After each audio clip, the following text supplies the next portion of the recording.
আর প্রায় 22টা স্টেট সফর করলাম কয়েক বছর মিলায়া। তো একবার আমার প্রোগ্রাম হলো ক্যালিফোর্নিয়া, লস অ্যাঞ্জেলেস।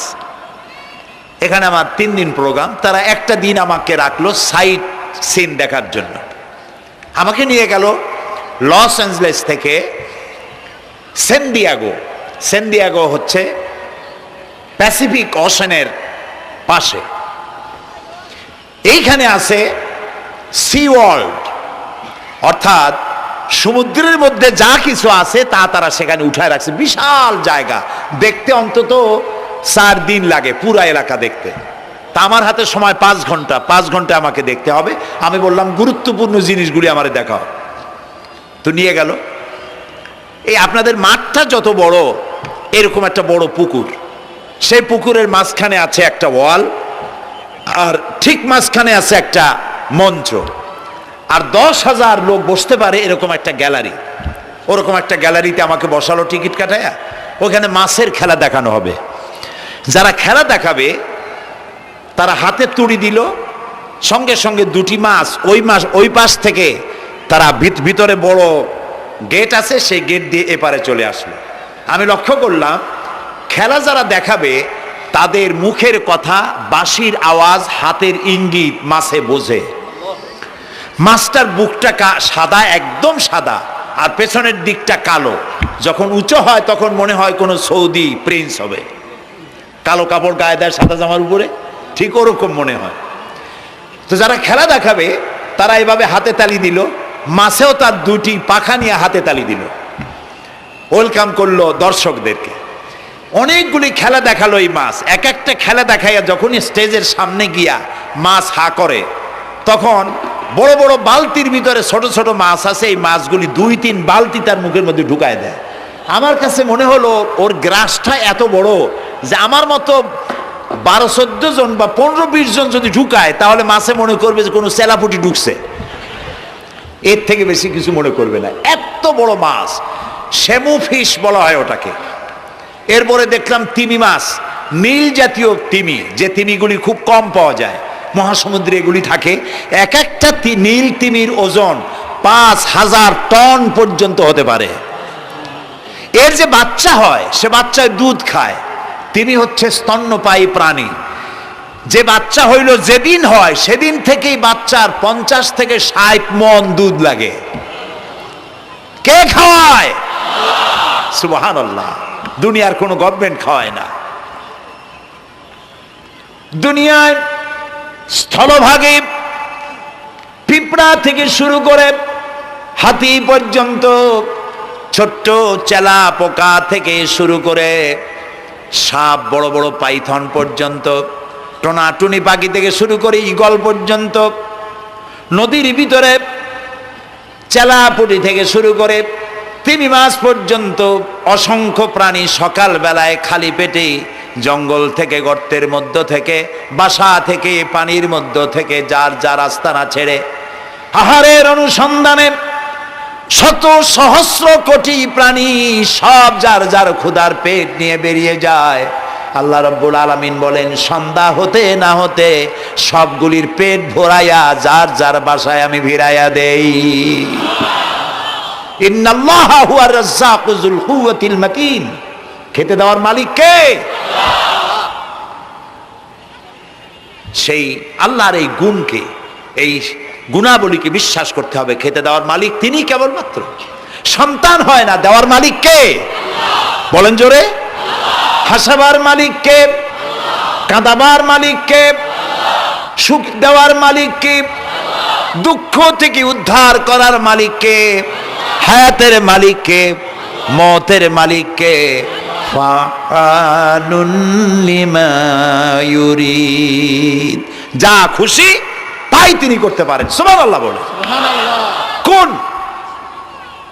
কাফ আর নুন, 2টি অক্ষর। যখন যা ইচ্ছে করে হয়ে যায়।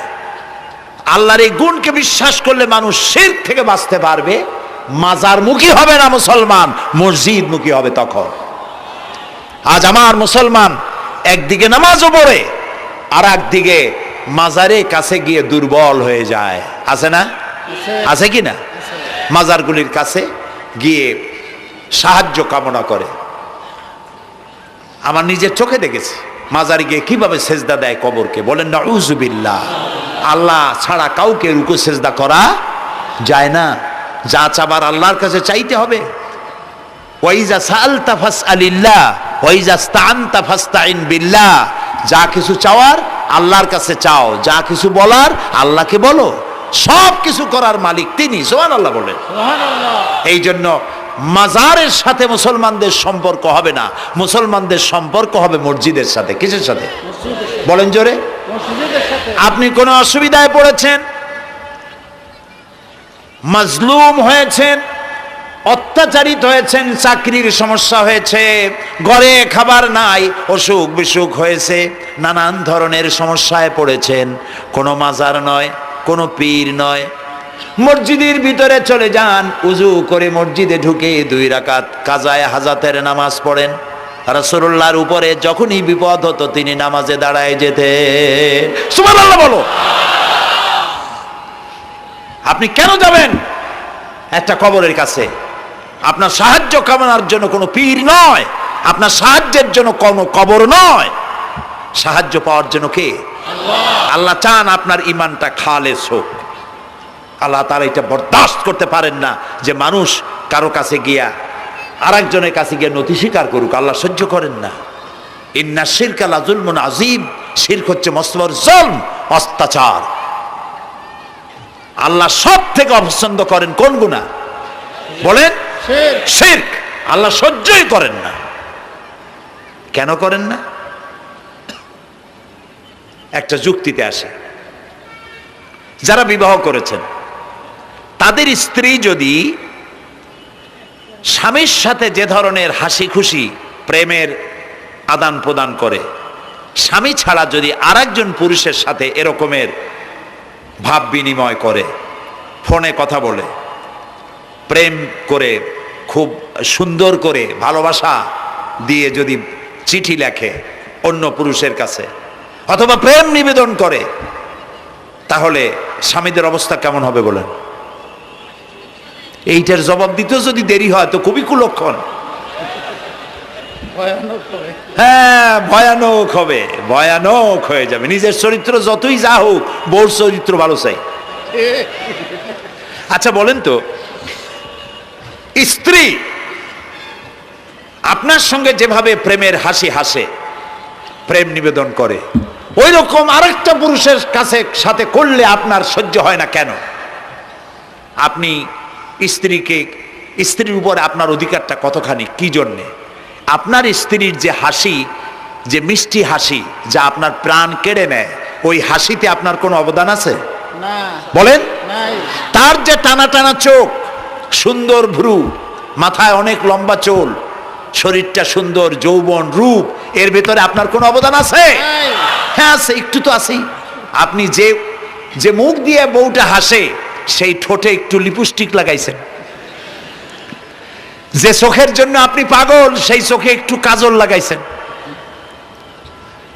শরীরটাকে পেঁচাবার জন্য সুন্দর একটা শাড়ি কিনে দিছেন।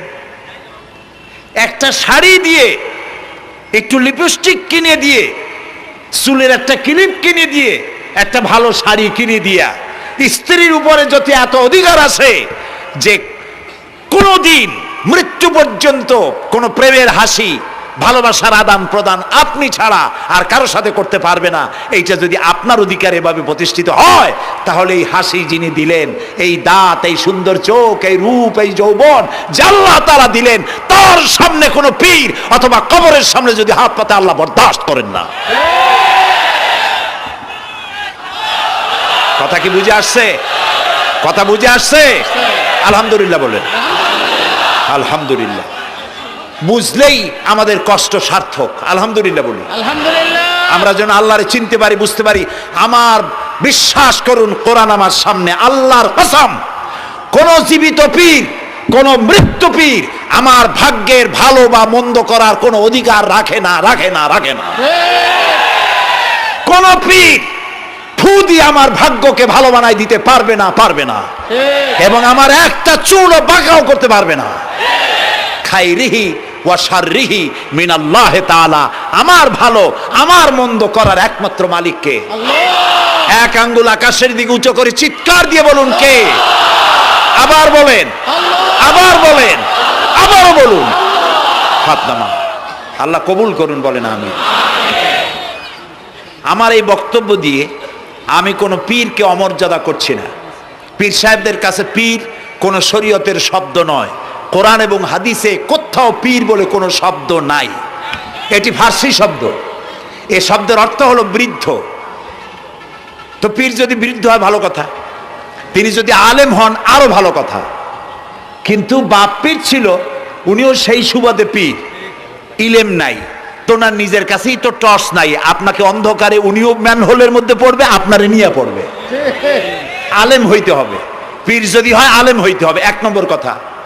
দুই নম্বর কথা হলো তিনি ব্যবসায়ী হবেন না। ধর্মের নামে তিনি ব্যবসা করবেন না। তিনি মানুষকে হেদায়েতের পথ দেখাবেন, প্রয়োজনে জেলে যাবেন, প্রয়োজনে ফাঁসির মঞ্চে দাঁড়াবেন। তিনি নিজেকেই ইসলামের সব আমি করি, আর ইসলাম কারো কাছে নাই। যারা ইসলাম করলো 70-80 বছর ধরে, রাজনীতির পথ দেখালো, তারা ইসলামের দল না, ওনারটাই ইসলামের দল। এই ধরনের ফাজলামি বক্তব্য থেকে বিরত থাকতে হবে। এই ধরনের বেয়াদবিপূর্ণ বক্তব্য থেকে বিরত থাকতে হবে। আমার দোকানে খাঁটি ঘি পাওয়া যায়, আর কারো দোকানে খাঁটি ঘি পাওয়া যায় না। ইসলাম নিয়ে এই ধরনের মনোপলি বিজনেস করতে দেওয়া হবে না। প্রিয় ভাই সব, আমরা পীর সাহেবদের চিনি। পীর ছিলেন শাহজালাল রহমতুল্লাহ আলাইহি। সুবহানাল্লাহ। যুদ্ধ করা লাগে নাই, আজান দিয়েছেন, মূর্তির মাথা ভাঙ্গা চুর চুর হয়ে পড়ে গিয়েছে। গৌর গোবিন্দ পলায়া কুল পায় নাই। লোকেরা যায় তার মাজারে গিয়ে গজাল মাছ জিয়ারত করে আসে, কিন্তু তরবারিটা দেখে আসে না। দোধারি তরবারি এখনো আছে। সুবহানাল্লাহ বলেন। পীর ছিলেন হযরতে বাহাউদ্দিন নকশবন্দি, মুজাদ্দিদ আল ফিসানি রহমতুল্লাহ আলাইহি, বড় পীর আব্দুল কাদের জিলানী রহমতুল্লাহ আলাইহি, খাজা মঈনুদ্দিন চিশতি রহমতুল্লাহ আলাইহি, শাহজাহান আলী রহমতুল্লাহ আলাইহি। কত ওলিউল্লাহর মাজার দিয়ে আমার দেশ ভরা। আলহামদুলিল্লাহ কর। আলহামদুলিল্লাহ। এরা একদিকে মানুষকে মুরিদ বানায়া মুরিদের টাকা দিয়ে নিজেদের পকেট ভরেন নাই। ওনারা এরকম করতেন না, এইরকম করতেন। আর রাসূলুল্লাহ বলেছেন এই রকমের হাতের মর্যাদা নাই, এই হাতের মর্যাদা। আমি পীর দেখছিলাম, বাইতুল শরীফের পীর হযরত শাহ আব্দুল জব্বার সাহেব, আল্লাহ তাআলা জান্নাতুল ফেরদাউসের মেহমান বানায়নি। এই বাংলাদেশে শত শত মসজিদ, মাদ্রাসার এতিমখানা তৈরি করে গেছেন। সুবহানাল্লাহ। বৃষ্টির মৌসুমে চট্টগ্রামের বাড়ি তার, 14 বছর মাদ্রাসায় ওয়াজিদিয়া চট্টগ্রামে 14 বছর বুখারী শরীফ পড়িয়েছেন। কি মানের আলেম, খালি পীর না। মুরিদরা যত টাকা দিত, এই টাকা দিয়ে বড় বড় মাদ্রাসা মসজিদ করেছেন। আর বৃষ্টির সময় সাথী সঙ্গী নিয়ে বস্তি এলাকায় যেতেন, পলিথিন দিয়া ছাওয়া, বাচ্চা আর তার স্বামী নিয়ে কাতরায় এক কোনায় বসে আছে, খাবার নাই, চাউল নাই, অসুস্থ, তাদের চাউল দিয়ে আসতেন, তাদের রান্না করার শাকসবজি দিয়ে আসতেন, ওষুধ দিয়ে আসতেন, হাড়ি পাতিল দিয়ে আসতেন। বন্যা হলে, তুফান হলে টাকা উজাড় করে যা মুরিদরা দিত সবগুলি উজাড় করে মানুষের খেদমত করতেন। সুবহানাল্লাহ। কাজেই যারা জামায় অনেকগুলো পকেট সমানে নিতে থাকে আর ভরতে থাকে এইভাবে করে, এই ব্যবসায়ীদেরকে পরিত্যাগ করতে হবে। পীর হচ্ছে ওই সমস্ত লোক যারা নাকি ধর্মের নামে ব্যবসা করে না, বরং আল্লাহর দ্বীনকে প্রতিষ্ঠা করার জন্য কথা বলে। প্রিয় ভাই সব, আমাদের জেহেন সাফ করতে হবে, পরিষ্কার করে বুঝতে হবে আমার ভালো আমার মন্দ কে করতে পারেন? আল্লাহ। সম্রাট শাহজাহান নাম শুনেছেন? কোথার বাদশা বলেন? দিল্লির সম্রাট। সম্রাট শাহজাহান,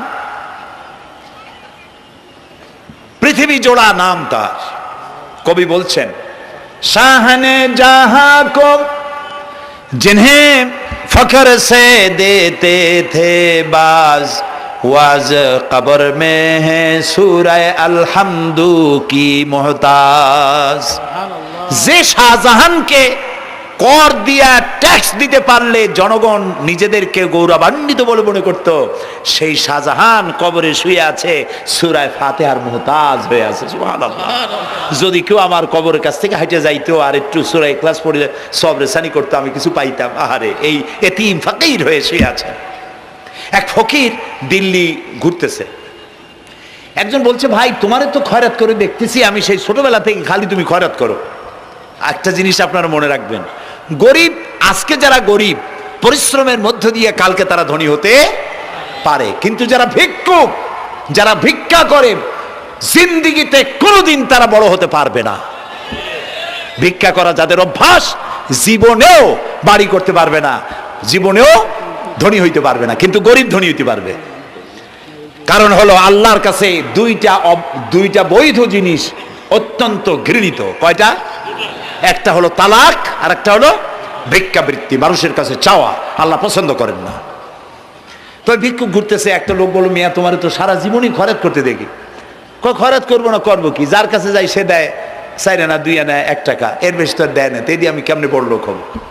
কয় যে তুমি বাদশারে চোখে দেখো না, বাদশারে চোখে দেখো না। কয় বাদশার কাছে কি আমার মতো লোক যাইতে পারে নাকি? কল না, যাইতে হবে, যাও।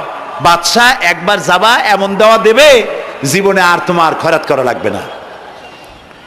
পাতি শিয়ালের পিছনে ঘুরে তো লাভ নাই, পাতি শিয়ালে খায় মুরগি, তোমার একটা ঠ্যাং দেবে, দাঁতের খেলালের কাজও হবে না। বাঘের পিছনে ঘোরো, বাঘে খায় গরু আর হরিণ, একটা রান দিলে তুমি 1 সপ্তাহ খাইতে পারবে। কাজে ঘুরতে গিয়েও বোঝা উচিত কার সাথে ঘুরি। তো বলছে বাদশার কাছে যাও। তো বাদশারে পাবো কই? কই তো দেখলাম কেবল মসজিদে ঢুকলো। তারপরে ফকির গিয়ে দাঁড়ায় আছে বারান্দায়, দেখে যে উনি বাদশা ভেতরে বসে হাত তুলে আছে ভাবে, আর চোখ দিয়ে পানি পড়ে দাড়ি ভিজে ভিজে পড়তেছে। নামাজ শেষ করে, মোনাজাত শেষ করে বাদশা বেরিয়েছেন। কোন বাদশা? শাহজাহান। বাইরে আসার পর ফকির বলল, আসসালামু আলাইকুম বলে ফকির রওনা করছে। বাদশা বলে, দাঁড়াও, তুমি যে রওনা করলা, তোমার তো ভিক্ষুক মনে হয়, আর লোকেরা যারা ভিক্ষুক না তারাও তো আমার কাছে চায়, আর তুমি তো ভিক্ষুক, চাইলে না কেন কিছু? ভিক্ষুক বলে, জাহাপানা, আমি কিছু চাইতেই এসেছিলাম আপনার কাছে, কিন্তু আপনার করুণ অবস্থা দেখে আমার জ্ঞানের চোখ খুলে গিয়েছে। আমি দেখতে পেলাম আমি যার কাছে চাইতে এসেছি, আমি তো কান্দি না, হাতও পাতি নাই।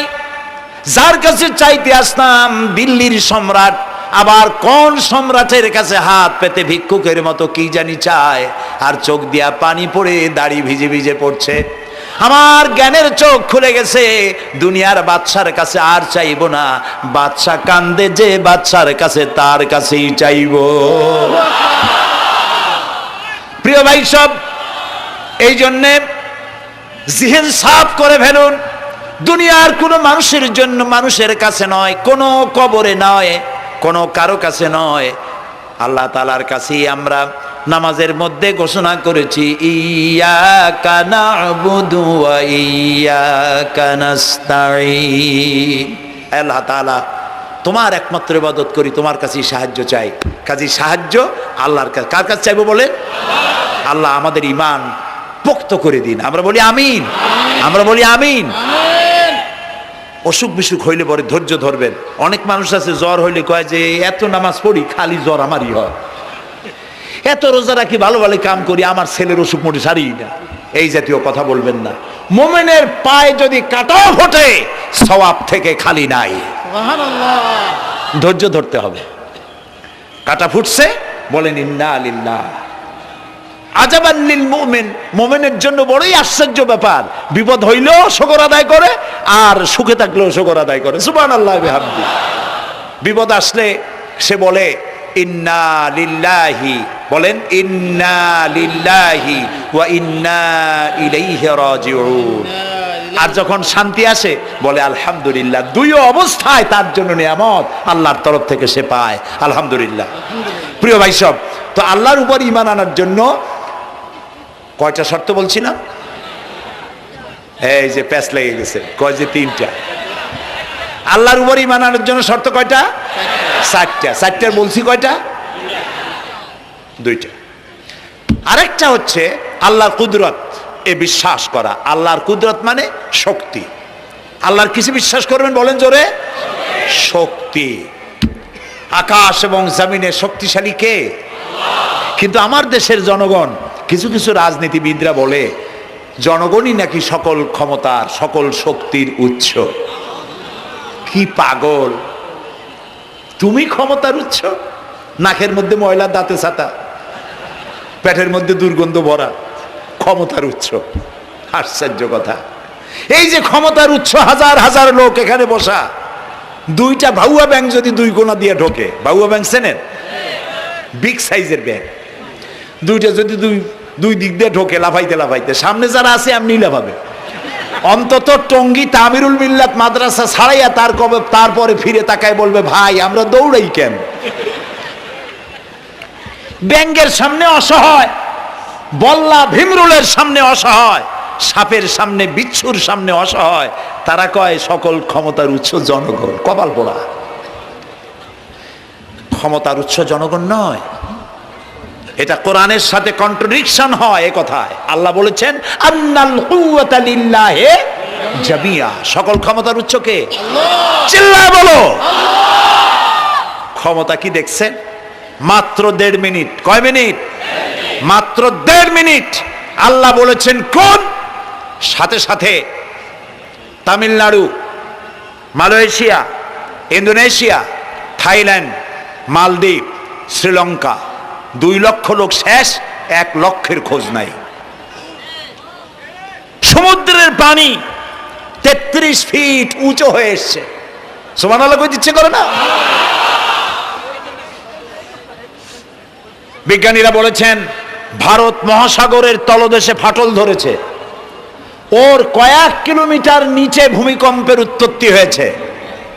ভারত মহাসাগরের পানি 3 হাত না 4 হাত? কত কিলোমিটার আল্লাহই জানে। এই কয়েক কিলোমিটার নিচে যে মাটি, সেই মাটিরও কয়েক কিলোমিটার নিচে ভূমিকম্পের উৎপত্তি। এখান থেকে ভূমির কম্পন হয়েছে, সেই ভূমিকম্পে সমস্ত মহাসাগরের মধ্যে, ভারত মহাসাগরের মধ্যে জলকম্পন শুরু হয়েছে। পানির কম্পন, মাটির কম্পন একসাথে। 33 ফিট উঁচা, মানে 4 তলা বিল্ডিং এর মতো উঁচু হয়ে আসছে পানি। 4 তলা পরিমাণ উঁচু হয়ে পানি চলে আসছে। বাড়ি গাড়ি সব কিছু খড় কুটার ন্যায় সব উড়িয়ে দিয়েছে।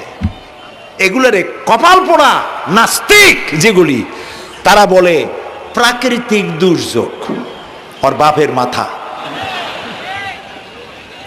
আচ্ছা, প্রাকৃতিক দুর্যোগ, প্রকৃতি কি? কোন জন্তুর নাম?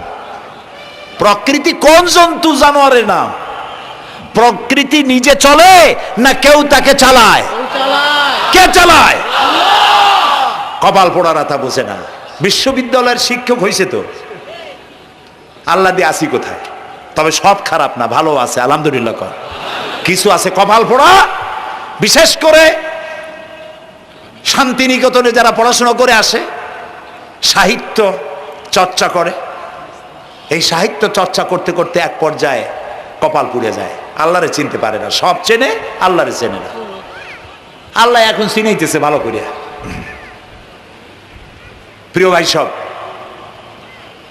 কওমে আদ, কওমে সামুদ, এগুলিকে আল্লাহ তারা ধ্বংস করেছেন। কিয়ামতের আগে এই যে 7টা আকাশ, এই আকাশ সম্পর্কে অবিশ্বাসীরা তারা বলেছে আকাশ বলতে কিছুই নেই, এটা নাকি অনেক দূরে, তাই নীলা নীলে দেখা যায়। কি কপাল পোড়া, চিন্তা করেন, নীলা নীলা দেখা যায়। এই আকাশ মহাশূন্য। এই আকাশগুলিকে, আকাশ কয়টা? কয়টা স্তর? 7টা। এগুলি কাতাইয়ে সিজিল্লিল কুতুব। কোরআনে কারিমে আল্লাহ তাআলা বলেছেন কেতাবের পৃষ্ঠার মতো কিয়ামতের আগে একটার পর একটা ঠাস ঠাস করে পড়বে, ভেঙে চুরে চুরমার হয়ে যাবে। ওয়াইদাল বিহারু ফুজ্জিরাত, আল্লাহ তাআলা বলছেন ইদাস সামাউ ফাতারাত ওয়াইদাল কাওয়াকিবু ইনতাসারাত ওয়াইদাল বিহারু ফুজ্জিরাত। আকাশের তারকাসমূহ বিক্ষিপ্ত হয়ে পড়বে। অসংখ্য তারকারাজি, বিশাল বিশাল তারকা বিক্ষিপ্ত হয়ে পড়বে। চন্দ্র সূর্য একটার সাথে আরেকটা ধাক্কা লেগে চাঁদ আর সূর্য আলো হারিয়ে ফেলবে, একাকার হয়ে যাবে। পাহাড়গুলো উঁচু করে আল্লাহ তাআলা জমিনের উপর আছাড় মারবেন, কালিহিনিল মানফুস, তুলার মতো উড়ে চলে যাবে। সুবহানাল্লাহ বলবা না? কত বড় শক্তি আল্লাহ পাকের। ওয়াইদাল বিহারু ফুজ্জিরাত, সমুদ্র সমূহ বিদীর্ণ হয়ে যাবে। সমুদ্রে যত পানি আছে সমস্ত পানিগুলি নিঃশোষিত হয়ে যাবে মাটির তলায়, এবং সেখানে অগ্নুৎপত্তি হবে। কোরআনে কারীম আল্লাহ বলে দিয়েছেন গোটা সমুদ্রগুলিতে আগুন জ্বলতে থাকবে। এগুলি কিয়ামতের আলামত। আল্লাহ পাকের অফুরন্ত মেহেরবানি। এই যে কানের কাছ দিয়া গুলিটা চলে গেছে, কানে লাগে নাই, বাড়ির কাছ থেকে কিয়ামত হয়ে গেল, বাংলাদেশে আল্লাহ বাঁচাই দিলেন। সুবহানাল্লাহ বলো, আলহামদুলিল্লাহ বলেন। আমাদের প্রতিবেশী দেশগুলিতে যেভাবে আঘাত লাগছে, ওর 1000 ভাগের 1 ভাগের আঘাত কয়েক সেকেন্ড যদি বাংলাদেশে হতো, আমাদের সব অপরিকল্পিত শহর, রাজুক পারমিশন দিয়েছে 3 তলার, করা হয়েছে 7 তলা। এইভাবে অপরিকল্পিত যত বিল্ডিং আছে এগুলি পচা সিমেন্ট দিয়ে, পচা ইট দিয়ে তৈরি করা হয়েছে। 2-3 সেকেন্ডের ভূমিকম্প যথেষ্ট এই শহর লণ্ডভণ্ড করে দেওয়ার।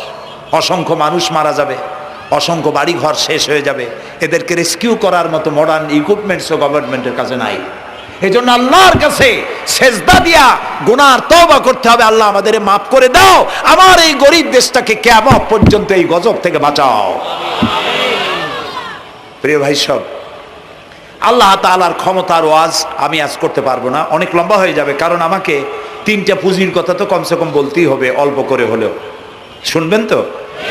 আল্লাহ তৌফিক দিক, বলেন আমিন। তো আল্লাহ তাআলার ক্ষমতায় বিশ্বাস করা, তার প্রচন্ড ক্ষমতা, যা খুশি তাই বলেন করতে পারেন। মরাকে জিন্দাকে মারতে পারেন, মরুভূমিতে ফুল ফুটাতে পারেন। সুবহানাল্লাহ, যা খুশি তাই করতে পারেন। এই শক্তি সহকারে আল্লাহকে বিশ্বাস করতে হবে। 4 নম্বরে আল্লাহর হুকুম এবং হাকাম, আদেশ নিষেধ। আমি আল্লাহরে বিশ্বাস করি, এই কথার কোনো দাম নাই যদি তার আদেশ না মানি। এই কথার কোনো দাম নাই যদি তার নিষেধকে আমি আমার জীবনে প্রত্যাহার না করে চলতে পারি। মুসলমান বলে দাবি করার কোনো মূল্য নেই। একদিকে নামাজ পড়ি, আর একদিকে ওজনে কম দেই, খাদ্যে ভেজাল দেই, বেপরদা করি, মিথ্যা কথা বলা হয়, ওজনে কম দেয়, খাদ্যে ভেজাল দেয়, জমিনের আইল ঠালে আমানতের খেয়ানত করে। আল্লাহর হুকুম মানা হলো না, রসুলের আদেশ মানা হলো না। আল্লাহর উপর ঈমান আনার জন্য 4র্থ শর্ত হচ্ছে আল্লাহ যা বলেছেন মাথা নত করে মেনে নিতে হবে। বলতে হবে সামি'না ওয়া আতা'না, বলেন সামি'না ওয়া আতা'না, শুনলাম আর মেনে নিলাম। বলেন তো জোরে, শুনলাম আর মেনে নিলাম। সুবহানাল্লাহ বলেন। মুমিনেরা এই প্রশ্নই করবে না মদ হারাম কেন, মুমিনেরা এই প্রশ্নই করবে না জুয়া হারাম কেন, মুমিনেরা এই প্রশ্নই করবে না জেনা হারাম কেন। একটাই জবাব, মদ হারাম কেন? আল্লাহ হারাম করেছেন তাই হারাম। জেনা হারাম কেন? আমার আল্লাহ হারাম করেছেন তাই হারাম। জুয়া হারাম কেন? আমার আল্লাহ হারাম করেছেন তাই হারাম। কোনো যুক্তি নাই। যুক্তির, আল্লাহর নিষিদ্ধ জিনিসে যুক্তি তালাশ করে কেবলমাত্র শয়তান। আল্লাহর আদেশ নিষেধের যুক্তি তালাশ করে কে? শয়তান। মুমিনের কাজ হলো সামি'না, বলেন, ওয়া আতা'না, শুনলাম আর মানলাম, বাস, শেষ কথা, খালাস। এই গেল 4টি শর্ত পুরো হয়ে গেল। এই 4টি শর্ত যদি পূরণ করতে পারি তাহলে আল্লাহরে বিশ্বাস করছি এটা প্রমাণিত হবে, এটা জাস্টিফাই হবে, এটা সত্যতা প্রমাণ হবে যদি আল্লাহর হুকুম মতো। 1 নম্বরে হলো, আমি আবার কথাটা প্যাকেট করে দিই যাতে করে আপনারা বাড়ি নিয়ে যাইতে পারেন। আল্লাহর উপরে ঈমান এনেছি, এই কথাটাকে কমপ্লিট করার জন্য শর্ত কয়টা? 4টা। 1 নম্বরে আল্লাহর অস্তিত্বে বিশ্বাস, বলেন আল্লাহর অস্তিত্বে বিশ্বাস। 2 নম্বরে আল্লাহর গুণাবলীতে বিশ্বাস।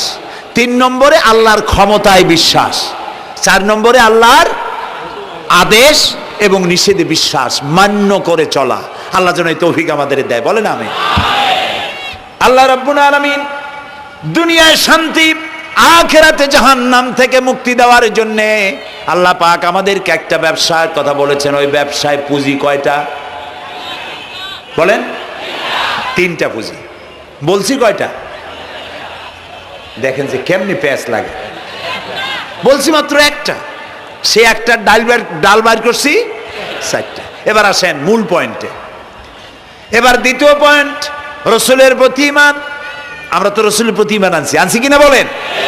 রসুলের প্রতি ঈমান এনেছি। আমাদের এই ঈমান যথেষ্ট নয়, কারণ আমাদের ঈমান হলো রবিউল আউয়াল মাসে ঈমান তাজা হয়, ঠিক না? ঠিক না? রবিউল আউয়াল মাস যখন আসি, ব্যানারটা নাই, শামিয়ানাটা নাই, রাস্তাগুলিতে ফ্ল্যাগ লাগাই আর আলোকসজ্জা করি। মন্ত্রীরা আসেন, নেতারা আসেন, সিরাতুন নবী মাহফিলে দাঁড়ায় বলেন নবীর আদর্শ অনুসরণ করা ছাড়া উপায় নাই। অথচ ওনার পা থেকে শুরু করে মাথা পর্যন্ত নবীর আদর্শ নাই। আবার এই নেতা রামকৃষ্ণ মিশনে, রামকৃষ্ণ পরমহংসদেব তার মঞ্চে গিয়ে বলেন রামকৃষ্ণের নীতির ছাড়া বিকল্প কিছুই নেই। আবার গৌতম বুদ্ধের জন্মবার্ষিকী উদযাপনের জন্য সেখানে গিয়ে বলেন গৌতম বুদ্ধের অহিংস নীতি অনুসরণ করা ছাড়া জাতির যোগীনাথ হওয়ার আর কোনো পথ নাই। যেখানে যায় সেই জায়গার বুলি ধরে। রবিউল আউয়াল মাস আসতে বলেন, আলোকসজ্জা করে ইয়া নবী সালামু আলাইকা, ইয়া রাসূল সালামু আলাইকা। এরপরে গরম গরম জিলাপি রাসূলুল্লাহকে বুঝায় দেওয়া হলো, হে রাসূল আপনি তাকিয়ে দেখেন কত মহব্বত আপনারে করি। আপনার মহব্বতের জন্য আমাদের শহরের কোনো মিষ্টির দোকানে আর মিষ্টি নাই, সব আমরা খাইয়া শেষ করছি। এই হলো মহব্বত। এই মহব্বতে এই ঈমানে কাজ হবে না। এই ঈমানে বলেন কাজ হবে না। কোন ঈমানে কাজ হবে? রাসূলের প্রতি ঈমানের অর্থ কি? এর অর্থ হচ্ছে নবী করিম সাল্লাল্লাহু আলাইহি সাল্লাম আমাদের রাসূল, আমাদের নেতা। আমাদের রাসূল আমাদের নেতা, আমরা তার উম্মত, তার অনুসারী। অনুসারীর কাজ কি? নেতার পূর্ণাঙ্গ অনুসরণ করণ। রাসূলুল্লাহর আনুগত্য করতে হবে, এটা কে বলেছেন? আল্লাহ রাব্বুল আলামিন সূরা আলে ইমরানের মধ্যে বলেছেন, কুল ইন কুনতুম তুহিব্বুনাল্লাহ ফাত্তাবিউনি ইউহিব্বুকুমুল্লাহ ওয়া ইয়াগফির লাকুম যুনুবাকুম আল্লাহু গফুরুর রহিম। হে নবী আপনি বলুন, তোমরা যদি আল্লাহকে ভালোবাসো তাহলে তোমার কাজ হচ্ছে, তোমরা যদি আল্লাহকে ভালোবাসো তাহলে তোমরা আমার আনুগত্য করো, আমার অনুসরণ করো। কার? রাসূলের। বলেন কার? রাসূলের অনুসরণ যদি তোমরা করো, খেয়াল করে শুনতেছেন তো? আল্লাহ তাআলা বলছেন নবী আপনি বলেন তোমরা যদি আল্লাহকে ভালোবাসো, তোমাদের এই দাবি যদি সত্য হয়, তাহলে আমার অনুসরণ করো, আমার আনুগত্য করো। আমার অনুসরণ, আমার আনুগত্য করলে পরে তোমাদেরকে আল্লাহ রব্বুল আলামিন ভালোবাসবেন এবং তোমাদের তামাম জিন্দেগির সমস্ত গুনাহ খাতা আল্লাহ তাআলা মাফ করে দিবে।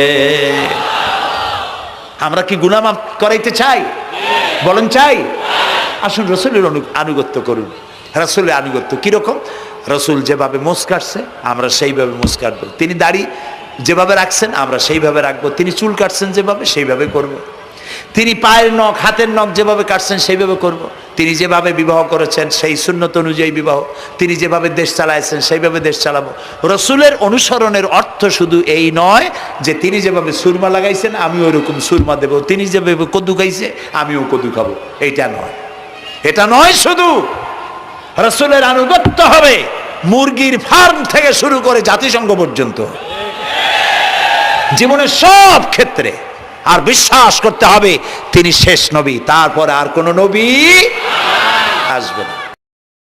আল্লাহ রাব্বুল আলামিন সূরা আহজাবের মধ্যে বলেছেন, মা কানা মুহাম্মাদুন আবা আহাদিম মির রিজালিকুম ওয়ালাকির রাসূলুল্লাহি ওয়া খাতামান নাবিয়্যিন। মুহাম্মদ সাল্লাল্লাহু আলাইহি ওয়াসাল্লাম তোমাদের কোনো পুরুষদের পিতা নন, তিনি আল্লাহর রাসূল এবং তাকে দিয়ে নবুয়তের মিশনকে খতম করে দেওয়া, কমপ্লিট করে দেওয়া হয়েছে। আর কোন নবী, রাসূলুল্লাহ বলেছেন লা নবিয়্যা বাদি ওয়ালা রাসূল, আমার পরে আর কোন নবী আসবে না, রাসূল আসবে না। কথা বুঝে আসছে? আল্লাহর নবীর পরে আর কোন নবী হবে না। আল্লাহর নবী বলেছেন একটি ইমারত তৈরি করে তার ভিতরে একটা ইট যদি খালি থাকে, একটি ইটের জায়গা যদি শূন্য থাকে, তাহলে সকলের চোখে ধরা পড়বে। ওই ইটখানা দিলে পরে বিল্ডিংটা কমপ্লিট হয়ে যায়। নবুয়তির যে ইমারত আল্লাহ তৈরি করেছিলেন, ওর ভিতরে একটা ইটের অভাব ছিল। আল্লাহ পাক আমাকে দিয়ে সেই শূন্য জায়গা পূরণ করে দিয়ে নবুয়তের মিশনকে কমপ্লিট করে দিয়েছেন। রাসূলুল্লাহ বলেছেন আমার পরে আর কেউ নবী হবে না। পৃথিবীর সব মুসলমানদের আকীদা, মুহাম্মদ সাল্লাল্লাহু আলাইহি সাল্লামের পরে যদি কেউ নবুয়তের দাবি করে সে কাফির, হাজার বার কাফের। তারা যারা তাকে যারা নবী মানবে তারাও। রাসূলুল্লাহ বলেছেন আমার পরে 30 জন মিথ্যেবাদী নবুয়তের দাবি করবে। তার মধ্যে একজন তো দাবি করছে রসুলের জীবদ্দশায়, একটা ছিল মেয়ে লোক আর একটা ছিল পুরুষ। পুরুষটার নাম ছিল মুসাইলামা কাযযাব, নামই ছিল কাযযাব। কাযযাব মানে মিথ্যাবাদী। দেখছেন অবস্থা, নামই মিথ্যাবাদী। উম্মতেরা কইল যে আপনি তো একজন নবী, আমরা সৌভাগ্য আর দুর্ভাগ্য হোক আপনারা নবী বলে মানলাম। মুহাম্মদ সাল্লাল্লাহু আলাইহি সাল্লামের কাছে প্রায় জিবরাইল আসে আর ওহী আনে, আর আপনি আমাদের কোনো ওহী দিতে পারলেন না পর্যন্ত। কয় যে কেবল না নবী হইলাম, অপেক্ষা করো, ওহী আসবেন। বেশ কিছুদিন যাওয়ার পর খুব চিন্তা ভাবনা করে কয় যে ওহী একটা আসছে। উম্মতেরা সব দৌড়ে আসছে, কি ওহী? কয় যে এইমাত্র শেষ রাত্রে জিবরাইল আসছিল, আইসে আমারে কয়ে গেল একটা সূরা নাজিল করলো। সূরাটা কি? ইন্না আতাইনাকাল আকাক ফাসাল্লি লিরাব্বিকা ওয়াজআক ইন্না শানিয়াকা হুয়াল আবলাক। উম্মতেরা কয় সর্বনাশ, এই সূরা পড়তে গেলে তো আমরা কাইসা মরে যাব। এর অর্থ তো খুব বিকায়দা। এ কি সূরা নাজিল হইল আপনার উপরে? ইন্না আতাইনাকাল আকাক মানে আমি তোমাকে হুতুম পেশা দান করেছি, সুতরাং তুমি তোমার প্রভুর উদ্দেশ্যে নামাজ পড়ো আর চিৎকার মারো, কারণ তোমার শত্রুরা সাদা এবং কালো বর্ণের। আমরা তো আগামাথা কিছু বুঝলাম না, কি ওই? আচ্ছা ঠিক আছে, পয়গম্বর মুহাম্মদ সাল্লাল্লাহু আলাইহি সাল্লামকে তার উম্মতেরা নিয়ে যায় তাদের বাগানে, মাঝে মধ্যে নিয়ে যায়। নিলে পরে যে কুয়ায় পানি থাকে না, শূন্য কুয়া পানিতে ভরে যায়।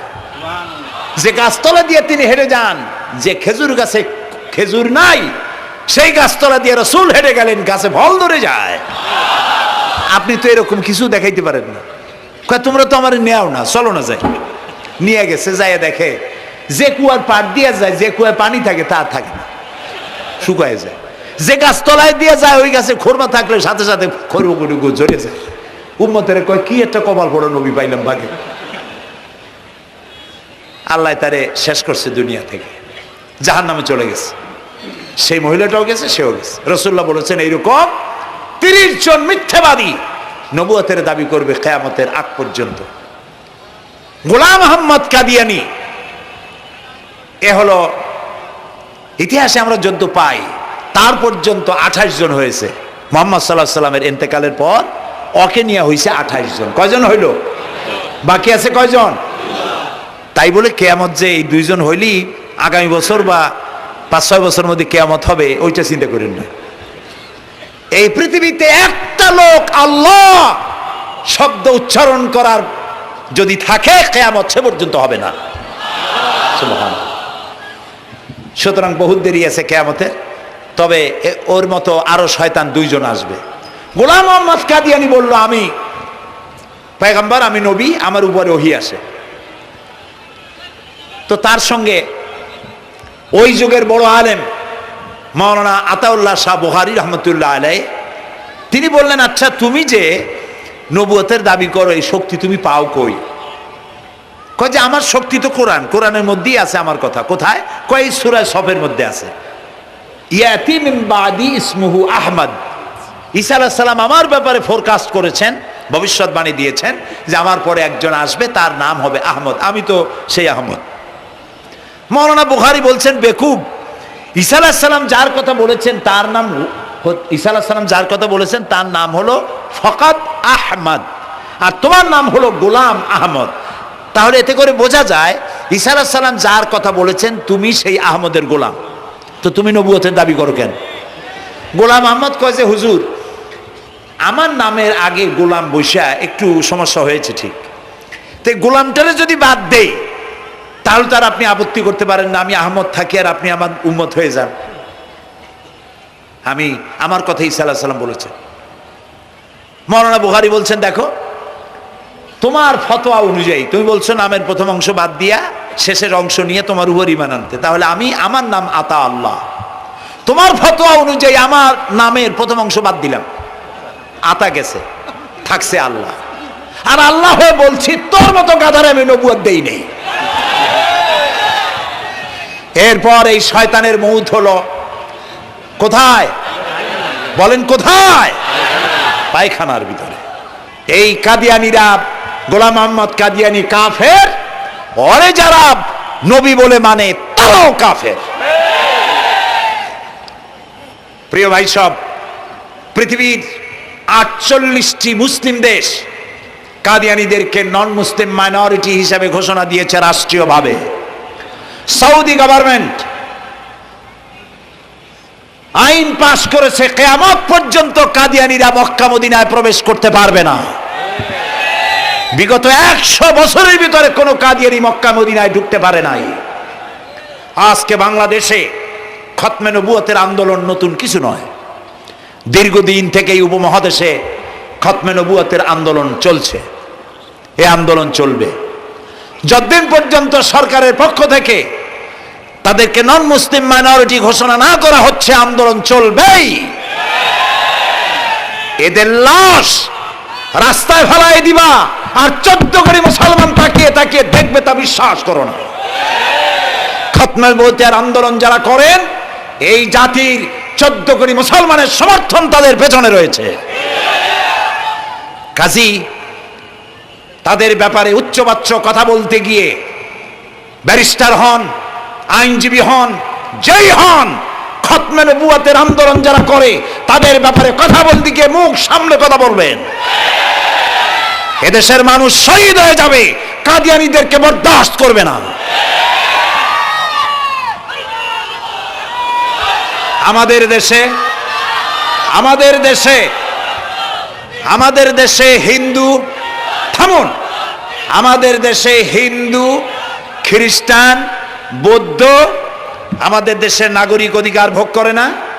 আমাদের সমান নাগরিক অধিকার তারা ভোগ করে। কাদিয়ানীরাও হিন্দু খ্রিস্টানদের মতো নন মুসলিম মাইনরিটি হিসেবে এদেশে বসবাস করে নাগরিক সুবিধা ভোগ করবেন, কোনো অসুবিধা নাই। কিন্তু আপনি মুসলমান বলে দাবি করবেন না, শেষ নবী মানবেন না, আমরা এই ব্যাপারে কিয়ামত পর্যন্ত আপোষ করব না।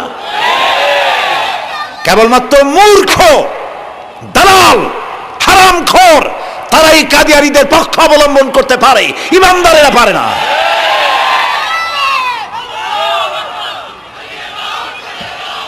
কাদিয়ানীরা যে সব মসজিদ তৈরি করে, এগুলি মসজিদ নয়, এগুলি উপাসনালয়। হিন্দুদের মন্দিরকে যেভাবে আমরা সম্মান করি, ওদের উপাসনালয়কেও সম্মান করি। কিন্তু কাদিয়ানীরা যতদিন মুসলমান নামের পরিচয় দিতে থাকবেন, আমরা আমাদের অধিকার আদায়ের জন্য সুশৃঙ্খলভাবে গণতান্ত্রিক পদ্ধতিতে আমরা এই অধিকার আদায়ের চেষ্টা করব। খতমে নবুয়তের আন্দোলন কোনো রাজনৈতিক আন্দোলন নয়, এটি আমাদের ইমানের আন্দোলন। যারা আন্দোলন করতেছেন তারা আমাদের ফরজে কিফায়ার দায়িত্ব পালন করছেন। প্রিয় ভাই সব, রাসূলের প্রতি ঈমান আনতে হলে এরকম ঈমান আনতে হবে, তারপরে আর কোনো নবী আসবে না। তারপরে কথা হলো তাকে অনুসরণ করতে হবে পায়ের নখকাটা থেকে শুরু করে মাথার চুল পর্যন্ত, জীবনের সব ক্ষেত্রে রাসূলের অনুসরণ করতে হবে। তিনি সেনাপতি ছিলেন, শ্রমিক ছিলেন, পিতা ছিলেন, নানা ছিলেন, স্বামী ছিলেন, ঠিক না? তিনি রাষ্ট্রপ্রধানও ছিলেন। আজকে যারা ধর্ম আর রাজনীতি আলাদা করেন তারা মুনাফিক, মুসলমান নয়। তারা কি? মুনাফিক। এই জন্য আমাদেরকে মনে রাখতে হবে নবী করিম সাল্লাল্লাহু আলাইহি সাল্লাম রাষ্ট্র পরিচালনা করেছেন। যারা ধর্ম আর রাজনীতি আলাদা করেন তারা মুসলমান হিসাবে আল্লাহর কাছে পরিচিত হতে পারবেন না। প্রিয় ভাই সব, নবীজি মক্কা থেকে মদিনা এলেন। মদিনা এসে রাষ্ট্রপ্রধানের দায়িত্ব পালন করলেন। আজ তিনি রাষ্ট্রপ্রধান। কোরআন হলো সংবিধান, কোরআনের আইন চালু করে দিলেন। চুরি বন্ধ হলো, ডাকাতি বন্ধ হলো, জেনা ব্যভিচার বন্ধ হয়ে গেল। মানুষ দরজা খুলে ঘুমাবার সুযোগ পেল। সুবহানাল্লাহ, সুবহানাল্লাহ। নবী করিম সাল্লাল্লাহু আলাইহি ওয়াসাল্লাম একটি সুন্দর সুখী সমাজ পৃথিবীতে চালু করে গেলেন। আজ আমাদের ভাগ্য যদি খুলতে হয়, রাসূলের অনুসরণ করি আমাদেরকে রাষ্ট্র পরিচালনা করতে হবে। ইসলাম সন্ত্রাসকে প্রশ্রয় দেয় না, ঠিক না ভাই? আমাদেরকে যারা সন্ত্রাসী বলে, ওরাই তো সন্ত্রাসের দাদা, ওরা সন্ত্রাসের জন্মদাতা। আমাদেরকে সন্ত্রাসী বলো? আমি আমেরিকায় বক্তব্য করেছি, লন্ডনে বক্তব্য করেছি, আমি তাদেরকে বলছি তোমরা আমাদেরকে সন্ত্রাসী বলো? আমাদের দেশে যাইয়া দেখো, তোমাদের এখানে সমস্ত সুপার মার্কেটগুলি সব বন্ধ হয়ে যায় বেলা 4টায়, কোনো মার্কেট খোলা থাকে না। কেন খোলো না? তোমরা সিকিউরিটি দিতে পারবে না বলে খোলো না। চুরি হবে, ডাকাতি হবে, লুটপাট হবে, এই জন্য বিকেলেই সব বন্ধ হয়ে যায়, রাতে কোনো দোকান খোলা থাকে না। তো যাও তো আমাদের দেশে, আমাদের তো সন্ত্রাসী বলো? গরিব দেশ। আমাদের দেশের বাবুরহাটে, নরসিংদীর কাছে বাবুরহাট, যেটাকে এই দেশের ম্যানচেস্টার বলা হয়, সারা রাত কোটি কোটি শত কোটি টাকার কাপড় চোপড় বেচা কিনা হয়, পুলিশের গন্ধ খুঁজে পাওয়া যায় না, সারা রাত বেচা কিনা হয়। গ্রামের বাজারগুলি যায় দেখেন আমাদের দেশে, যশোরে, খুলনায়, উত্তরবঙ্গে রাত 2টা 2:30 পর্যন্ত বেচা কিনা হয়, ঠিক না? এই যে আমাদের দেশে আল্লাহর মেহেরবানি, এবারে যে ঈদের সময় ঈদ আর পূজা একসাথে হইল, মুসলমান মেয়েরা, হিন্দু মেয়েরা সোনা দানা গলায় পরিয়া, হাতে পরিয়া, তারপরে বাজারঘাট ঈদের কেনাকাটা, পূজার কেনাকাটা করছে, কোনো অসুবিধা হয় নাই, ঠিক না? আল্লাহর মেহেরবানি, র্যাবে জি যা করার করছে। মক্কা শরীফে, মদিনা শরীফে দেখলাম লোকেরা হাত তুলে, বাংলাদেশি লোকেরা ওখানে যারা আছে, র্যাবের জন্য দোয়া করছে, আল্লাহ র্যাবের প্রতি তুমি রহমত নাজিল করো, আল্লাহ রহম করুন, কনা আমিন। দেশের যতটা অসুবিধা হয়েছিল তার থেকে অনেক গুণ গ্যারাপ হয়ে গেছে, আলহামদুলিল্লাহ, আলহামদুলিল্লাহ। প্রিয় ভাই সব, এই যে আল্লাহ রাব্বুল আলামিন মুসলমানদেরকে পৃথিবীর মধ্যে সব থেকে বেশি শান্তি প্রিয় করেছেন, কোন আলহামদুলিল্লাহ। তোমরা আমার মক্কা যাইয়া দেখো, মক্কা মদিনায় যাইয়া দেখো, আমাদের কেউ সন্ত্রাসী? মক্কা মদিনায় লক্ষ লক্ষ মানুষ এই যে সব চলে গেছে, এখন কোথায় গেছে? সারা পৃথিবী থেকে মানুষের এখন ছুটছে ছুটছে, পৌঁছে গেছে, আর পথে আছে, প্লেনে আছে, নদীতে আছে, গাড়িতে আছে। সুবহানাল্লাহ, লক্ষ লক্ষ মানুষ চলে গেছে, সবার একই ড্রেস, একই গন্তব্য, একই স্লোগান, লাব্বাইক আল্লাহুম্মা লাব্বাইক। সব মানুষ চলে গেল। আমি 96-তে যখন পার্লামেন্টে আসলাম, প্রথম পার্লামেন্টে এক বক্তৃতার ভেতরে আমি বলেছিলাম যে আমাদের দেশে নেতা নেত্রীরা ওমরা করে, হজ করে। আচ্ছা, আপনারা যাইয়া দেখেন কি, করেন কি, আনেন কি? যাইয়া একটু তোয়াব করিয়া আসার সময় আতর আর পাথর, সুরমার খুরমা পকেট ভরে নিয়ে আসেন, কিন্তু চোখে দেখেন না। আল্লাহ তাআলা বলছেন, আওয়ালাম ইয়ারাউ আন্না জাআলনা হারামান আমিনান।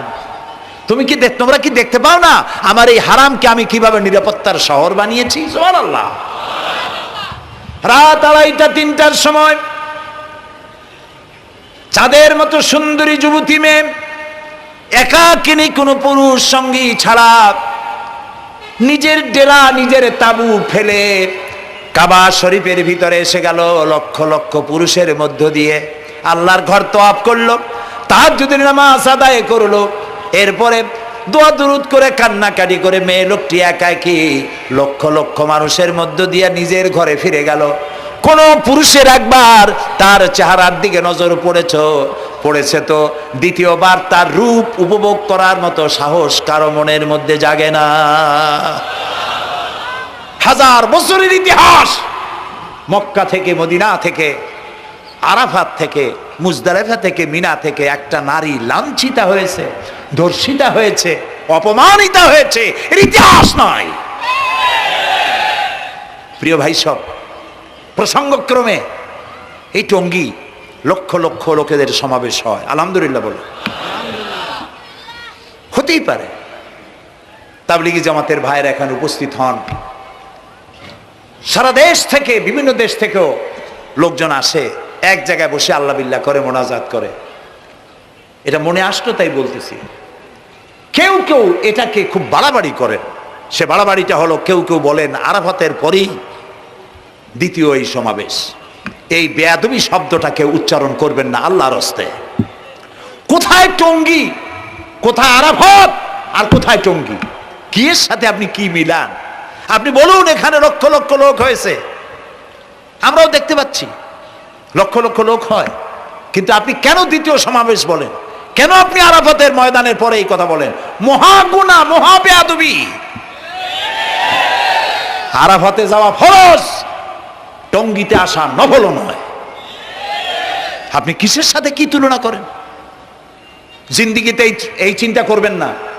কিছু কিছু লোক আছে গ্রামের মধ্যে, অবশ্য কোনো আলেম, কোনো মুরব্বীরা এইসব কথা বলেন না। মূর্খ যারা, তারা এই ধরনের কথা ছড়াইছে গ্রামে। 3 বার টঙ্গীতে আসতে পারলে 1 হজের সওয়াব হয়। বলেন নাউজুবিল্লাহ। শুধু 3 বার না, কিয়ামত পর্যন্ত লোকের এখানে আসতে থাকলে আরাফাতের ময়দানে 1 সেকেন্ডের যে সওয়াব হবে তাও হবে না। আরাফাত হচ্ছে সেই ময়দান যেখানে আদম আলাইহিস সালাম থেকে শুরু করে মুহাম্মদ রাসূলুল্লাহ সাল্লাল্লাহু আলাইহি সাল্লাম পর্যন্ত সব নবীদের চোখের পানি শুকিয়েছে। পৃথিবীর কোটি কোটি মানুষ এখানে কাঁদছে। আর আল্লাহ রাসূল বলেছেন, আল হাজ্জুল মাবরুর লাইসা লাহুল জাযাউ ইল্লাল জান্নাহ। একটা কবুল হজের সওয়াব আল্লাহর কাছে বেহেশত দেওয়া ছাড়া আর কিছুই নেই। মান হাজ্জা লিল্লাহ ফালাম ইয়ারফুস ওয়ালাম ইয়াফসুক রাজাকা ইয়াউমিন ওয়ালাদাতহু উম্মুহু, রাওয়াহুল বুখারী। বুখারী শরীফের হাদিস। রাসূলুল্লাহ বলছেন, আরাফাতের ময়দান থেকে হাজিরা যখন বেরিয়ে যায় সন্ধ্যায়, মা যেমন নিষ্পাপ সন্তান প্রসব করে, আরাফাত থেকে হাজিরা তেমন নিষ্পাপ হয়ে বেরিয়ে যায়। আল্লাহর হস্তে আপনারা এই তুলনাটা কেউ করবেন না। বলবেন অনেক বড় সমাবেশ হয়েছে, লক্ষ লক্ষ লোক হয়েছে, বাস শেষ। এটা দ্বিতীয় সমাবেশ, আরাফাতের পরের এটা দ্বিতীয় স্থান অবলম্বন করেছে, এইসব বাজে কথা আর একদিনও বলবেন না। মহাবে আদবি যদি কেউ বলে থাকেন আস্তাগফিরুল্লাহ পড়েন আস্তাগফিরুল্লাহ। আল্লাহ সবাইকে ক্ষমা করুন, বলুন আমি। এখানে আসলে দোয়া কবুল হবেই, কোনো গ্যারান্টি নেই, কোনো গ্যারান্টি নাই। কিন্তু রাসূলুল্লাহ বলেছেন আরাফাতের ময়দানে দোয়া কবুল হয়। রাসূলুল্লাহ বলেছেন আল্লাহর ঘরের কাছে দাঁড়ায়া, মুলতাজিমে দাঁড়ায়া এমন কোন দোয়া করি নাই যে আল্লাহ কবুল করেন নাই। কাজে এই সব চিন্তা করবেন না। প্রিয় ভাই সব, রসুলের প্রতি ঈমান আনতে হলে রসুলের জীবনকে জানতে হবে। রসুলের জীবন আমরা অনেকেই জানি না। বাংলা ভাষায় বহুত বইপত্র বেরিয়েছে রসুলের জীবনী সংক্রান্ত। মেহেরবানি করে কিনবেন এবং পড়বেন। রসুলের প্রতি ঈমানের অর্থ হলো রসুলুল্লাহর পা থেকে শুরু করে মাথা পর্যন্ত সবটা আমল করা এবং তাকে মোহাব্বত করা। রসুলকে কি করবো আমরা? কি মোহাম্মদ সে ওয়াফা তূনে তু হাম তেরে হ্যাঁ, ये जहाँ चीज ही क्या लोह कलम तेरे हैं। মোহাম্মদ সাল্লাল্লাহু আলাইহি সাল্লামের সঙ্গে যদি তুমি মহব্বতের কানেকশন জুড়িয়ে দিতে পারো, তার অনুসরণ আর অনুকরণ যদি করতে পারো, আকাশ আর জমিন তো দূরের কথা, লোহ কলম পর্যন্ত আল্লাহ তোমার জন্য করে দেবে। নবী করিম সাল্লাল্লাহু আলাইহি সাল্লামের উপর ঈমান আনার অর্থ হলো তার অনুসরণ অনুকরণ করা। 3 নম্বরে ওয়াতুজাহিদুনা ফি সাবিলিল্লাহি বিআমওয়ালিকুম ওয়া আনফুসিকুম। আল্লাহর রাস্তায় লড়াই করো জান দিয়া আর মাল দিয়া। কি দিয়া কোন তো? জান দিয়া আর মাল দিয়া। আমরা কিন্তু বলি হুজুর আসি আপনার সাথে, আপনার পিছনে আসি, জানটা দিয়ে দেব। এই মানুষেরা খুব চালাক। আপনি জান দিলে তো মাল থেকে যাবে। আগে দেবেন কি? মাল, পরে দেবেন জান। মাল দিতে হবে, জান দিতে হবে আল্লাহর দ্বীন প্রতিষ্ঠার জন্য। রাসূলুল্লাহ জীবন দিয়ে, সাহাবায়ে কেরাম জীবন দিয়েছেন, রাসূলুল্লাহ রক্ত দিয়েছেন, দান মোবারক শহীদ হয়েছে। আমি দেখেছি ওহদের মাঠে, আমি ওহদে যখন সফর করেছি, আল্লাহ বহুবার নিয়েছেন আলহামদুলিল্লাহ। আমাকে সেখানকার একজন আলেম মদিনার, তিনি আমাকে নিয়ে গেলেন ওহদে বেশ কয়েক বছর আগে। ওহদে গিয়ে দেখলাম, আমাকে দেখালো যে নবী করিম সাল্লাল্লাহু আলাইহি সাল্লামের যেখানে দান শহীদ হয়ে গিয়েছিল, দাঁত মুবারক শহীদ হয়েছে, রাসূলুল্লাহ বেহুশ হয়ে পড়ে গেছিলেন। তাকে হযরতে আবু বকর, হযরত ওমর, হযরত ওসমান এই তিনজনে উঁচু করে নিরাপদ জায়গায় নেওয়ার জন্য দৌড়াচ্ছিলেন। পাহাড়ের উপরে যখন উঠতেছিলেন, ওই তিনজন রসুলকে খাড়ে করে নিয়ে উঠতেছেন, পাহাড় তখন কাঁপতেছিল, পাহাড় কাঁপতেছে, এত বড় কাঁপন উঠেছে পাহাড়ের। পাহাড় সেই এলাকা থেকে কাগজ কাটলে, কেচি দিয়ে কাগজ কাটলে যেমন রেজা রেজা হয়ে যায়, আমার নিজের চোখে আমি দেখলাম, তিনি আমাকে দেখালেন এই সেই এলাকা যেখানে রসুলকে উঠানো হয়েছিল। পাহাড় আল্লাহর ভয়তে কাঁপতেছিল তরতর করে। সেই উঁচা জায়গা, একটা বিশ্রামের মতো জায়গা পাহাড়ের মধ্যে, সেইখানে তাকে নিয়ে যখন রসুলকে যখন শোয়ানো হচ্ছিল, পাহাড় কাঁপতেছে। নবী করিম সাল্লাল্লাহু আলাইহি সাল্লাম তখন বলছেন, উসবুতি ইয়া জিবাল, উসবুতি ইয়া জিবাল, ইন্নাকা আলাইয়া নবিয়ান ওয়াস সিদ্দিকিন ওয়াস শাহীদাইন। হে পাহাড়, উসবুতি ইয়া জিবাল, হে পাহাড় থেমে যা, তোর উপর আল্লাহর নবী, তোর উপরে সিদ্দিক আর দুইজন শহীদ দাঁড়িয়ে আছে, থেমে যা। পাহাড় থেমে গেল। সিদ্দিক হযরত আবু বকর, দুইজন শহীদ তোর উপরে, হযরতে ওমর, হযরতে ওসমান রাদিয়াল্লাহু তাআলা আনহুমা। কবে শহীদ হবে রাসূলুল্লাহ আজকে বলতেছেন, তোর উপরে দুইজন শহীদ দাঁড়িয়ে আছে।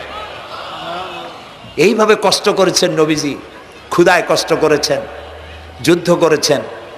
তবে সেই যুদ্ধ আক্রমণাত্মক ছিল না, ডিফেন্সিভ ছিল।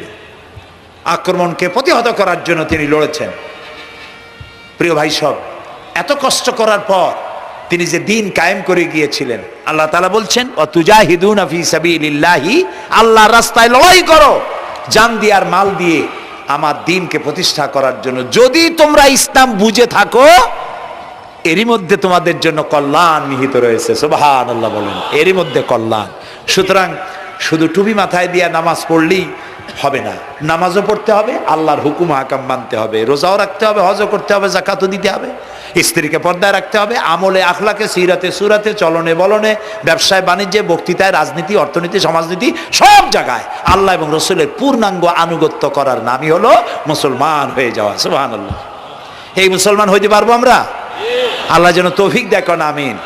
সবাই বলেন আমিন।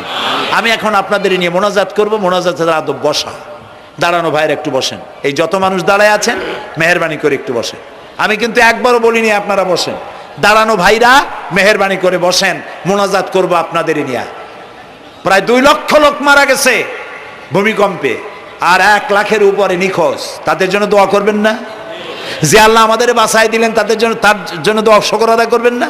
সুতরাং বসেন, বসতে বলছি, দাঁড়াতে বলিনি। মোনাজাতের জন্য সবাই বসেন, আর একটু জোরে সরে জিকির করেন, লা ইলাহা লা ইলাহা।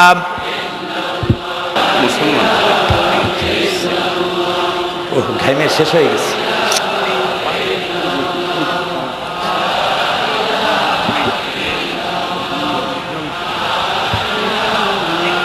বয়স কত? 18-20। বাড়ি কোথায়?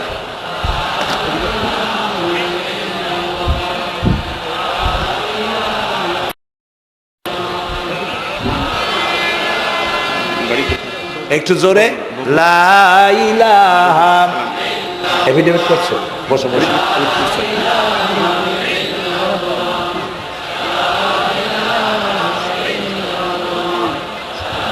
আচ্ছা, আমি তো মোনাজাতের কথা বলছি। মোনাজাত থুয়ে যদি কেউ হাঁটে, তো এটা একটা বড় বদকিসমতির ব্যাপার। এত মানুষ একসাথে আল্লাহর কাছে মোনাজাতের লোভ কিভাবে সামলান? কেমনে হাঁটেন? এক যুবক ইসলাম কবুল করার জন্য আসছে, সঙ্গীতেই থাকো।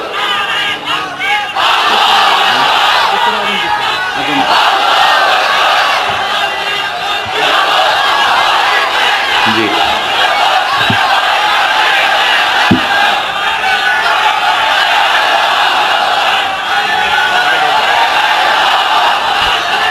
এই ছেলেটি বাড়ি হলো বগুড়ায়, থাকে উত্তরায়। এই ছেলের বাপের নাম শ্রী সুধীর চন্দ্র সরকার, আর তার নাম হলো চঞ্চল কুমার সরকার। বর্তমান নাম পছন্দ করেছে বশির উদ্দিন। বলো লা ইলাহা লা ইলাহা ইল্লাল্লাহু ইল্লাল্লাহু মুহাম্মাদুর মুহাম্মাদুর রাসূলুল্লাহ। রাসূলুল্লাহ।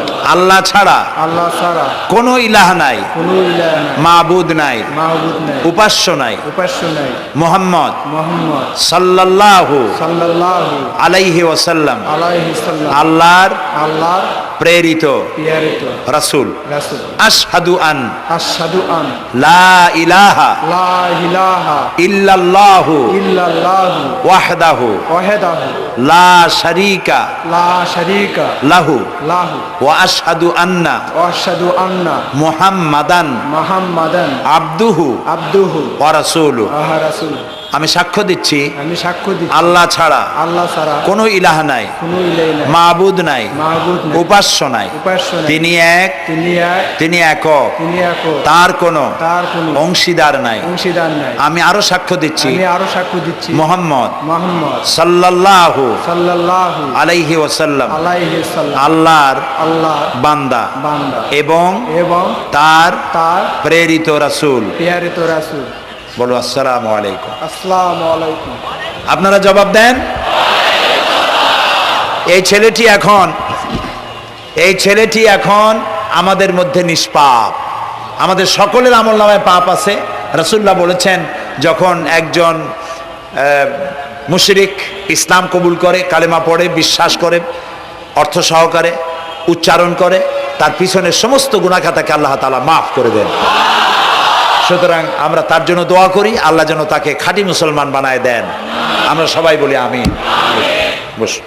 প্রিয় ভাই সব, মোনাজাতের পর এশার আজান হবে। আমরা বা জামাত এশার নামাজ পড়ে যাব ইনশাআল্লাহ। বলেন ইনশাআল্লাহ। এত বড় জামাত আমরা কোথাও পাবো না, এবং জীবনে আরেকটা জামাত এরকম পাবো তার কোনো নিশ্চয়তাও নাই। ঠিক না ভাই? নামাজ আমরা আদায় করে যাব 5 ওয়াক্ত। কি বলে, এখানে সারা জীবন 5 ওয়াক্ত নামাজ সঠিকভাবে আদায় করব, আর এশার নামাজ আমরা এখানে জামাতে আদায় করে যাব। আর এই বিশাল মাহফিল তৈরি করতে অনেক খরচ হয়েছে। আপনারা নিশ্চয়ই দেখতে পান এত বড় প্যান্ডেল করতে কত টাকা খরচ হতে পারে, এবং তারা প্রচেষ্টা করেছে। আপনারা এই লাইটিং, মাইকিং, প্যান্ডেল, স্টেজ, তারপরে পোস্টার, গেট ইত্যাদি তৈরি করতে বহু টাকা খরচ হয়েছে। আপনারা যাওয়ার সময় মেহেরবানি করে তাদেরকে চতুর্দিকে ড্রাম এবং চাদর নিয়ে লোকেরা দাঁড়িয়ে থাকবে, আপনারা আল্লাহর হস্তে তাদেরকে কিছু সহযোগিতা করে যাবেন। রাজি আছেন আপনারা? রাজি আছেন? আল্লাহ আপনাদেরকে তৌফিক দিন। মা বোনেরা যারা এসছেন, মা বোনদের জন্য আজকে তেমন কোনো কথা বলতে পারলাম না, তবে যা বলেছি নারী এবং পুরুষ সকলের জন্য সমভাবে প্রযোজ্য। আপনাদের জন্য একটু বেশি করতে হবে। এই রাসূলুল্লাহ বলেছেন, আল মারআতু ইজা সাল্লাত খামসাহা ওয়া সামাত শাহরাহা ওয়া আতাআত বালাহা ওয়া আহসানাত ফারজাহা। রাসূলুল্লাহ বলেছেন, যেসব মহিলারা 5 ওয়াক্ত নামাজ সঠিকভাবে আদায় করে, রমজান মোবারকের রোজা রাখে, সতীত্বের হেফাজত করে, স্বামীর আনুগত্য করে চলে, কিয়ামতের দিন ওই সব মহিলারা আল্লাহর জান্নাতের যে দরজা দিয়া খুশি সেই দরজা দিয়া জান্নাতে প্রবেশ করতে পারবে। সুতরাং আপনারা এই কথাগুলি মেনে চলুন, আল্লাহ আপনাদেরকে তৌফিক দিন। আমি মোনাজাত করব এখনই, আপনারা যাওয়ার সময় সকলে সহযোগিতা করে যাবেন। আর নামাজের জন্য একটি বই আছে, চরিত্র গঠনে নামাজের অবদান। আমরা যে নামাজ পড়ি অনেক সময় নামাজ হয় না। রাসূলুল্লাহ বলেছেন, সাল্লু কামা রাআইতুমুনি উসাল্লি। নামাজ পড়ো সেইভাবে যেভাবে আমাকে নামাজ পড়তে দেখো। জীবনের শ্রেষ্ঠ ইবাদত নামাজ, তাই যদি সঠিক না হলো তাহলে পণ্ডশ্রম হয়ে যাবে। এই জন্য নামাজ কিভাবে মানুষের চরিত্রে অবদান রাখে, আর নামাজটা কেমনে পড়তে হবে, রাসূলুল্লাহ কিভাবে পড়েছিলেন, সেটি আমার এই বইটিতে লেখা আছে। এটি চরিত্র গঠনের নামাজের অবদান। এখানে লাইব্রেরি আসছে, কোথায় আপনারা খুঁজে বের করে সেটা নিয়ে যাবেন। আর একটি হলো সূরায়ে লোকমান। সূরায়ে লোকমানের 2টা রুকুর তাফসির করেছিলাম আমি চট্টগ্রামে, মাত্র 2 রুকুর তাফসির। এই 2 রুকুর তাফসির 5 দিনে শোনার পর 48 জন হিন্দু, বৌদ্ধ, মুসলমান হয়ে গিয়েছিল। জাকাত সম্পর্কে, মা বাপের অধিকার সম্পর্কে হযরতে লোকমান তার সন্তানকে যে নসিহত করেছে, সেই নসিহত 9টা নসিহত ছিল। ওই নসিহতগুলি আল্লাহর এত পছন্দ হয়েছে যে আল্লাহ তাআলা নিজে লোকমানের নসিহত কোরআন শরীফে উঠাই দিয়েছে, সুবহানাল্লাহ।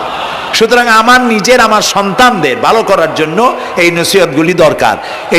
এটির নাম যারা ক্যাসেট থেকে উদ্ধার করেছে, নাম হলো তাফসিরে সাইদি লোকমান, সূরা লোকমান। এ পর্যন্ত 4টা তাফসির বেরিয়েছে তাফসিরে সাইদি নামে, যেগুলি আমি তাফসির করেছি চট্টগ্রামে, সেগুলি এসব বই ওখানে পাওয়া যাবে। এই বইগুলি আপনারা লাইব্রেরি থেকে, এখানে মোবাইল লাইব্রেরি এসছে ঢাকা শহর থেকে, সন্ধান করে আপনারা নিয়ে যাবেন। আল্লাহ তাআলা আপনাদেরকে তৌফিক দান করুন। যাওয়ার সময় মাহফিলকে সাহায্য করে যাবেন, আর নামাজে সালাতুল এশা আদায় করে যাবেন। আল্লাহুম্মা আমিন। ربنا ظلمنا أنفسنا وإن لم تغفر لنا وترحمنا لنكونن من الخاسرين ربنا لا تزغ قلوبنا بعد إذ هديتنا وهب لنا من لدنك رحمة إنك أنت الوهاب أي الله تعالى হাজার হাজার মুসলিম জনতা, পুরুষ এবং নারী, আমরা তোমার দরবারে হাত তুলেছি, গুনার বোঝা মাথায় নিয়ে হাত তুলেছি। দয়া করে আমাদের জিন্দেগীর সমস্ত গুনাহ খাতাকে আল্লাহ মাফ করে দাও। আয় আল্লাহ তাআলা, আমাদের মধ্য থেকে আমাদের মা বাপ যাদের দুনিয়া থেকে বিদায় হয়ে গেল, কবরগুলিকে জান্নাতের টুকরায় পরিণত করে দাও। রব্বির হামহুমা কামা রব্বায়ানি সগীরা, সবাই পড়েন রব্বির হামহুমা কামা রব্বায়ানি সগীরা। আয় আল্লাহ তাআলা, तमाम পৃথিবীতে আজ মুসলমানেরা বড়ই বিপদে আছে। হায় আল্লাহ তাআলা, বিপদগ্রস্ত মুসলমানদেরকে তুমি সাহায্য করো রব্বুল আলামিন। ইরাকের মাজলুম মুসলমানদের হাতে ইরাকের জমিন উঠায় দাও। হায় আল্লাহ তাআলা, জালিমদেরকে তুমি নস্তনাবুদ করে দাও। আল্লাহ তাআলা, বাংলাদেশ আমাদের প্রিয় জন্মভূমি, এই দেশের উপরে তোমার খাস রহমত নাজিল করো। হায় আল্লাহ তাআলা, ভূমিকম্পে আশেপাশের দেশগুলির মারাত্মক ক্ষতি হয়ে গেল। আল্লাহ তাআলা, তুমি আমাদেরকে দয়া করে বাঁচাই দিয়েছো।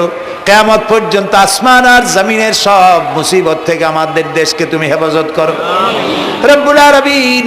আমাদের স্ত্রী পুত্র পরিজন যাদেরকে তুমি দান করেছো, সবগুলিকে দিনদার, ইমানদার, নামাজি মুসলমান বানাইয়া দাও। আয় আল্লাহ তাআলা, এই মাহফিলের আয়োজন যারা করেছেন, কষ্ট করেছেন, পয়সা দিয়েছেন এবং দেবেন, সকলকে আল্লাহ তাআলা ইমানে কামেল সকলকে দিয়ে দাও। আমাদেরকে তোমার মকবুল বান্দাদের মধ্যে শামিল করে নাও। আল্লাহ তাআলা, যারা হজে চলে গেছেন, যারা রাস্তায় আছেন যাওয়ার পথে, এবং আরও যারা যাবেন, আল্লাহ তাআলা সকলের যাতায়াত আসান করে দাও, সকলের হজকে কবুল করে নাও। যারা হজ করেন নাই, এই মাঠে আজকে যারা উপস্থিত, মন চায় যেতে, আল্লাহ তাআলা তাদেরকে যাওয়ার ব্যবস্থা করে দাও। আল্লাহ তাআলা, মা বোন যারা এসেছেন, মা বোনদের গুনাহ খাতাকে মাফ করে দাও, মা বোনদের অসুখ ব্যাধি মাফ করে দাও, তাদের কেমন আমল করার তৌফিক দাও, যাতে করে কিয়ামতে হযরতে আয়েশা খাদিজার সঙ্গে আসর নসিব হয়ে যায়। আল্লাহ তাআলা, তোমার কাছে আরেকটা দোয়া করি, আমাদের এই বাংলাদেশে যারা বোমা মারে, আমাদের বাংলাদেশে যারা গ্রেনেড হামলা করে, আমাদের এই বাংলাদেশে সন্ত্রাসী তৎপরতা চালায়া যারা মানুষ হত্যা করে, তুমি তাদেরকে হেদায়েত করে দাও, তুমি তাদেরকে হেদায়েত করে দাও, তুমি তাদেরকে হেদায়েত করে দাও।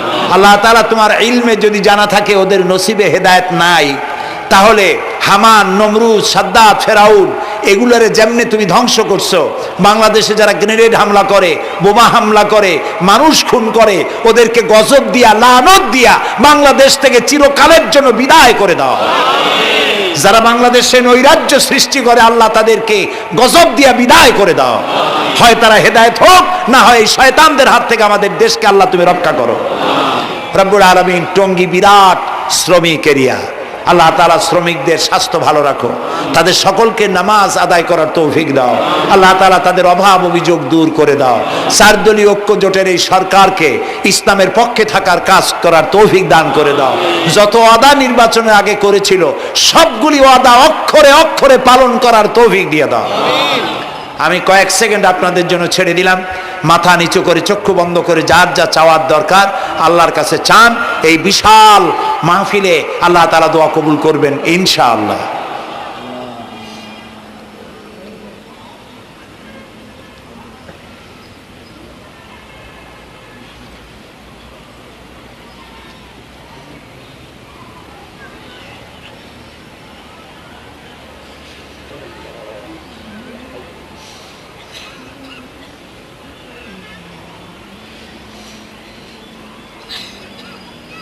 হায় আল্লাহ, তোমার আরশে আজিম থেকে তুমি দয়া করে তোমার রহমতের নজর দিয়ে টঙ্গীর এই মাঠের দিকে তাকাও। আল্লাহ তাআলা, আমরা কোন পীর বুজুর্গ খাজা বাবা অথবা দুনিয়ার কোন শক্তির কাছে, রাজা বাদশার কাছে হাত তুলি নাই, বিশাল আকাশের মালিকের কাছে হাত তুলেছি, আমাদের রবের কাছে হাত তুলেছি। তুমি বলেছো দুনি আস্তাজিবু লাকুম, আমারে ডাকো আমি সাড়া দেব। আল্লাহ তাআলা, আমরা ডাকতেছি, তুমি দয়া করে সাড়া দাও। আমরা ডাকতেছি, আমাদের ডাকের সাড়া দাও মাবুদ। আমাদের যাদের রোগ ব্যাধি আছে আল্লাহ দয়া করে শেফায়ে আজেলা দাও, শেফায়ে কামেলা দাও।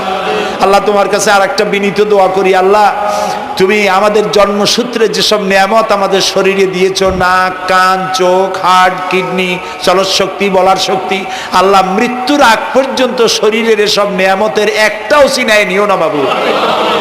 আল্লাহ তাআলা, তুমি আমাদের প্রতি দয়া করো, মেহেরবান হও। মাহফিলের আয়োজন যারা করেছেন আল্লাহ তাদের এই কষ্টকে তুমি কবুল করে নাও।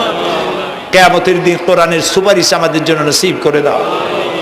ربنا تقبل منا إنك أنت السميع العليم وتب علينا إنك أنت التواب الرحيم سبحان ربك رب العزة عما يصفون وسلام على المرسلين والحمد لله رب العالمين واجعل آخر كلامنا عند الموت لا إله إلا الله محمد رسول الله। আসসালামু আলাইকুম ওয়া রাহমাতুল্লাহ।